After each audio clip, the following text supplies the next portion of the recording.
नमस्कार दोस्तों, स्वागत है आपका साइंस जर्नी में। आजकल सोशल मीडिया में विभिन्न धारावाहिकों में फिल्मों के माध्यम से ये दिखाया जा रहा है कि जो भारत के सातवाहन शासक थे वो ब्राह्मण धर्मी थे, वैदिक धर्म की स्थापना किए थे और आजीवन वैदिक धर्म का पालन करते रहे और इस तरह की तमाम फेक न्यूज फैलाई जा रही है। दोस्तों, इस वीडियो को अंतिम तक देखिएगा क्योंकि इसे देखने के बाद फिर कोई आपके सामने सातवाहनों का इस तरह का ब्राह्मणीकृत इतिहास नहीं बता पाएगा। आप पूरी तरह से उसका खंडन कर पाएंगे। इस वीडियो के फर्स्ट हाफ में सातवाहनों का कैसे ब्राह्मणीकरण किया गया है उसे दिखाया जाएगा और फिर सेकेंड हाफ में तमाम पुरातात्विक सबूतों के साथ यह दिखाया जाएगा कि वास्तव में वो ब्राह्मण थे या फिर बौद्ध थे।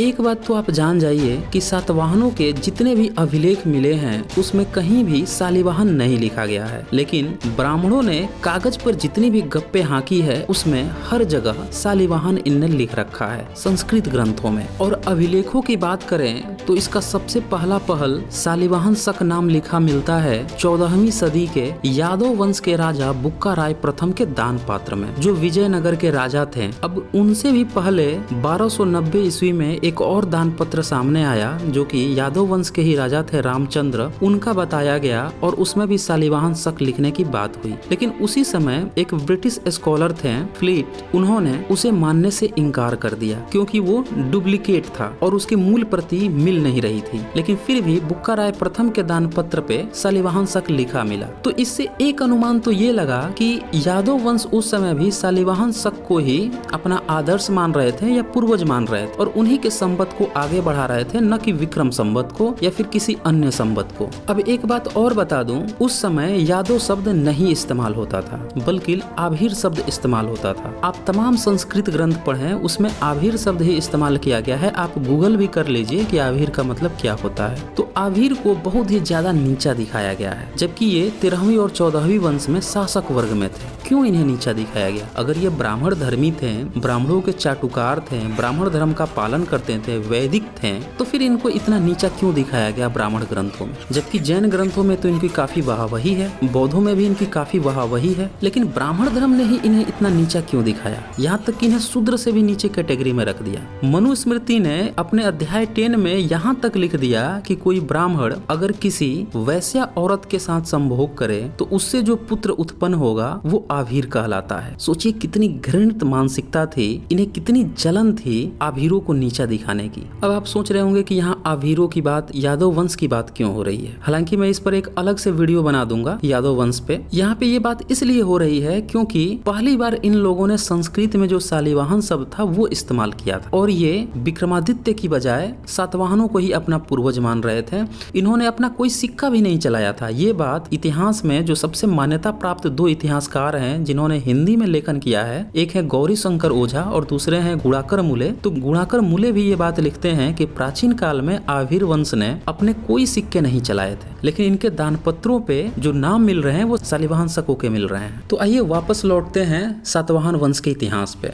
दरअसल जब मौर्य वंश का खात्मा हुआ तो उसके बाद से भारत के 3 अलग अलग क्षेत्रों में 3 तरह के राजा प्रकाश में आए थे। जो पश्चिमी भारत था उसमें हिंद बैक्ट्रियाई शासक उभर कर आए, जो दक्षिण भारत था उसमें सातवाहन उभर कर आए थे और जो मगध और मध्य प्रदेश के बीच का इलाका था इसमें शुंग का उभार बताया गया था। अब चूंकि हिंद बैक्ट्रियाई पूरी तरह से विदेशी थे, जो शक थे, पहल्लव थे, कुषाण थे, ये लोग पूरी तरह से बौद्ध मार्गी थे, तो इनको किसी ने भी ब्राह्मण धर्मी नहीं बताया। लेकिन जो शुंग था जो कि बौद्धिस्ट था, इस पर मैंने वीडियो 134 और 135 बना चुका हूँ, उसका भी ब्राह्मणीकरण करने की कोशिश की गई। और जो दक्षिण में सातवाहन उभर के आए जो कि मौर्यों के उत्तराधिकारी थे, उनसे वैवाहिक संबंध स्थापित कर रखे थे, उनका भी ब्राह्मणीकरण करके उनको वैदिक दिखाने की कोशिश की गई। और इस कोशिश में सबसे पहले नाम का बदलाव किया गया। जो सातवाहन नाम होता है पाली में, उसको इन लोगों ने संस्कृत में शालिवाहन कर दिया। ये सारा काम हुआ है 9वीं 10वीं सदी के बाद और फिर उसका ब्राह्मणीकरण कर दिया गया। गुणाकर मूले अपने प्राचीन सिक्कों के इतिहास में लिखते हैं कि पुराणों में सातवाहनों को आंध्र या आंध्रभृत कहा गया है, मगर पुराणों की जानकारी अधूरी और परस्पर विरोधी है। सातवाहनों के सिक्के और अभिलेख उनके इतिहास को समझने में बड़े सहायक सिद्ध हुए हैं। फिर भी सातवाहनों के मूल, कुल और शासन क्रम से संबंधित कई गुत्थियां अभी भी सुलझी नहीं है। तो जहाँ भी कोई गुत्थी नहीं सुलझती है वहाँ पे ब्राह्मणवादी घुस के ये बताने का प्रयास करते हैं कि हमारे बाबूजी वहीं पे हैं। ये आपने देखा भी होगा। जैसे वैदिक काल का कोई प्रमाण नहीं है तो वहाँ घुस जाते हैं कि ये ना वैदिक काल ही है। आगे गुणाकर मूले लिखते हैं, जान पड़ता है कि मूलतः यह दक्कन का एक कबीला था जिसे बाद में ब्राह्मण धर्मी बना दिया गया। तो यानी कि गुणाकर मूले भी इस बात का समर्थन कर रहे हैं कि सातवाहनों का ब्राह्मणीकरण किया गया है। पहले ये एक कबीला हुआ करते थे, यानी कि ये जन्मजात ब्राह्मण तो कतई नहीं थे। आगे वो लिखते हैं कि इस राजवंश के मूल पुरुष का नाम संभवतः सातवाहन था, जिसका प्राकृत रूप सालहड़ और संस्कृत रूप सालीवाहन है। तो प्राकृत वो होता है जो कि विभिन्न क्षेत्र के जो क्षेत्रीय भाषा होती थी उनका कॉम्बिनेशन होता है, जिसमें सबसे प्रमुख प्राकृत भाषा है वो पाली है। इसमें संस्कृत नहीं होती। अब देखिए सातवाहनों का ब्राह्मणीकरण कब से शुरू होता है। इसकी शुरुआत हो जाती है वात्स्यायन के कामसूत्र से। अब निर्णय सागर प्रेस में जो कामसूत्र छपा है उसका पेज नंबर 145 पर लिखा है, सातकर्णी सातवाहन ने कर्तरी या कैंची से महादेवी मलयवती को मार दिया था। एक दूसरी पुस्तक है गाथा सप्तशती, जिसको कि 6ठी सदी के बाद की पुस्तक बताया गया है। हालांकि उसका आज तक कोई पांडुलिपि मिला नहीं है, कोई प्रमाण नहीं है, बस हवाबाजी चलती रहती है। तो उस पुस्तक में मलयवती को सातवाहन की पत्नी बताया गया है। अब सातवाहन को उसकी पत्नी का हत्यारा दिखाने का मूल कारण ये था कि जो ब्राह्मणों की किताबें हैं, जैसे काल्पनिक महाभारत है, उसमें भाई भौजाई को ही भरे दरबार में अपने जांग पर नंगा बैठाने का प्रयास करता है और फिर आपस में ही लड़ मरते हैं। ये तो इनका परंपरागत आदत है। ये तो काल्पनिक परशुराम से भी उसकी माँ की हत्या करवा देते हैं। काल्पनिक राम से उसकी गर्भवती बीवी को भी जंगल में छुड़वा देते हैं, जाओ कष्ट में मरो। और आपने उपनिषद सीरीज देखी होगी तो उसमें मैंने दिखाया भी है, कौशिकी ब्राह्मण उपनिषद जो है उसमें तो ये तक कहा देता है कि अपने माता पिता की हत्या कर दो लेकिन मुझे जान जाओ तब भी तुमको ब्रह्मलोक मिल जाएगा।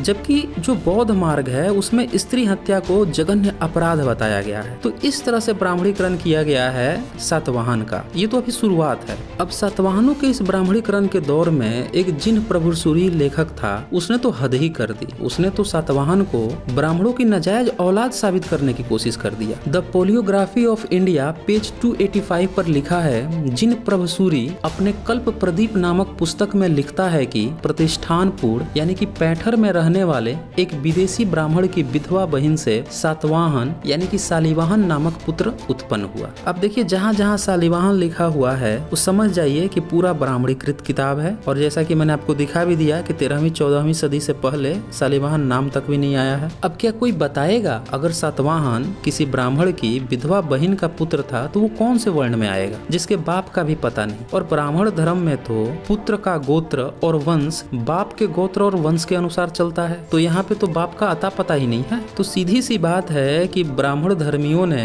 सातवाहनों का ब्राह्मणीकरण करने का प्रयास तो किया लेकिन कर नहीं पाए, साबित नहीं कर पा रहे हैं कि वो कैसे ब्राह्मण था। और आप लोगों ने देखा ही होगा कि अकबर के ये इतने बड़े चाटुकार थे मुगल काल में कि जब इन्होंने भविष्य पुराण बाद में लिखा तो उसमें अकबर को पुराने जमाने का ब्राह्मण ठहरा दिया। ये तो इनकी आदत ही है, जिसका भी ब्राह्मणीकरण करना हो उसको पूर्व जन्म में बता दो कि ब्राह्मण था, या फिर उसकी माँ को विधवा बता दो, नीच बता दो, कह दो कि ब्राह्मण नहीं पैदा किया था। अब सोचने वाली बात है कि जिनके बाप दादे भी सातवाहनों को ब्राह्मण नहीं साबित कर पा रहे हैं, ब्राह्मण वर्ण में नहीं साबित कर पा रहे हैं, उनके धूर्त मानसिकता के बच्चे दिन रात ये बेचारे प्रचारित कर रहे हैं कि सातवाहन ब्राह्मण धर्म का था और वैदिक धर्म की स्थापना किया था। अरे मूर्खो, अरे बेवकूफो, थोड़ी सी तो अक्कल इस्तेमाल कर लेते।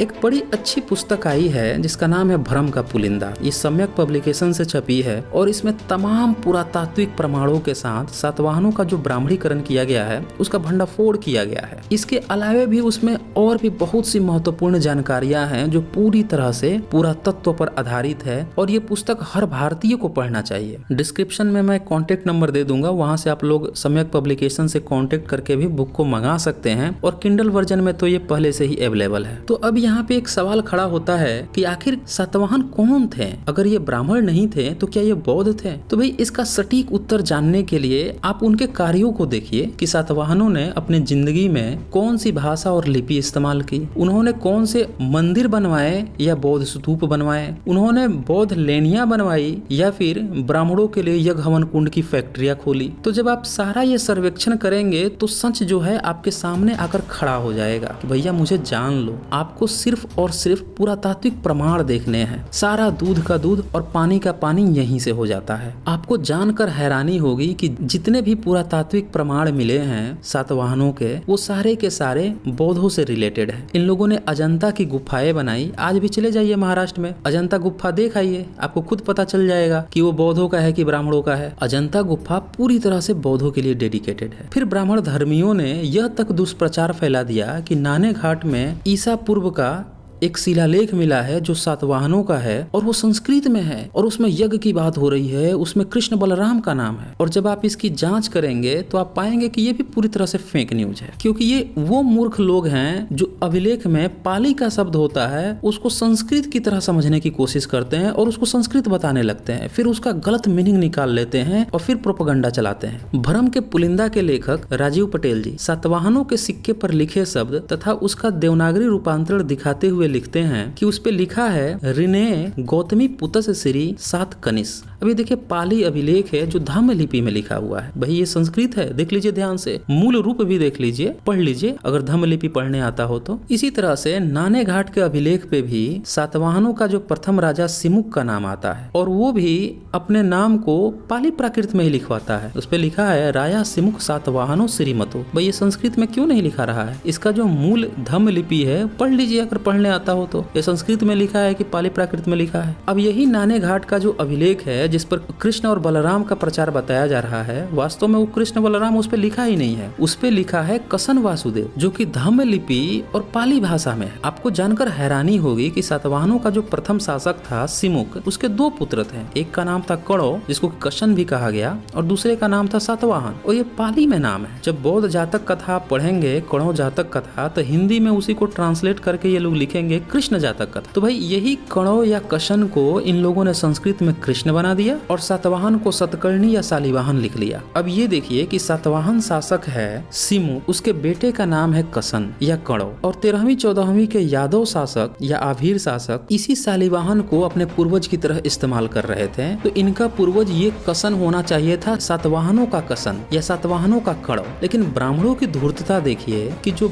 घत जातक कथा है बौद्धों की जिसमें वासुदेव नाम है, जो जैनियों का हरिवंश पुराण है जिसमें वासुदेव नाम है, जैनियों का ही पांडव पुराण है जिसमें वासुदेव नाम है, इन नामों की जगह पे कृष्ण नाम फिट कर दिया और यादव धर्मी लोगों को ये प्रचारित कर दिया कि ये जो कृष्ण है यही तुम्हारा पूर्वज है। अब देखिए 13वीं 14वीं सदी तक आभीर वंश सातवाहनों को अपना पूर्वज मान रहे थे, यानी कि ये जो कणो या कसन था ये इनका पूर्वज। और आज की डेट में ये लोग उस ब्राह्मणवादी जाल में फंसकर अपने एक्चुअल पूर्वज कणो को भूलकर जो काल्पनिक महाभारत का जो काल्पनिक कृष्ण है उसको अपना पूर्वज समझ बैठे। आपने कहावत सुनी होगी ना कि जब द्रोणाचार्य का वध करना था तो एक हाथी का नाम अश्वत्थामा था, उसको मारकर, और युधिष्ठिर ने क्या कहा कि अश्वत्थामा मारा गया। और चाल देखिए कि नाम किसी का भी हो, मारा गया हाथी को अब प्रचार इस तरह से फैलाया गया कि द्रोणाचार्य को लगे कि उनका बेटा मारा गया है। तो ये जो नाम का घाल मेल है ना कि उसका नाम उठा के कहीं पे भी जोड़ दो, ये काम ब्राह्मणवादियों का अचूक हथियार है। आप देखेंगे कि इसी तरह से इन लोगों ने चाणक्य नाम का घालमेल पैदा किया। कहीं बता देंगे कि कौटिल्य ही चाणक्य है, कहीं बताएंगे विष्णुगुप्त चाणक्य है और कहीं बता देंगे कि चाणक्य ही चाणक्य है। अलग अलग किरदारों को अलग अलग नामों को उठाकर एक साथ जोड़ के बता दो कि वही वही है और इस तरह से घालमेल ये पैदा करते हैं। और इस तरह से जो शालिवाहनों का कसन वासुदेव है उसकी जगह पे कृष्ण और बलराम का झुनझुना थमा दिया गया है और वो लोग इस घालमेल को पहचान ही नहीं पा रहे हैं। और कुछ फेसबुकिया और छुटभैया तो इसी कसन वासुदेव को महाभारत से जोड़ते फिर रहे हैं। तो आप समझ सकते हैं कि ये ब्राह्मणवादी धूर्त इतने गिरे हुए नीच मानसिकता के लोग हैं जो कहीं की मिट्टी कहीं का रोड़ा कहीं से उठाया कहीं पे भी जोड़ा और बोल दिया कि यही हमारा रामायण है, यही हमारा महाभारत है, यही हमारे महापुरुष हैं। अब यही नहीं, अब जो सातवाहन थे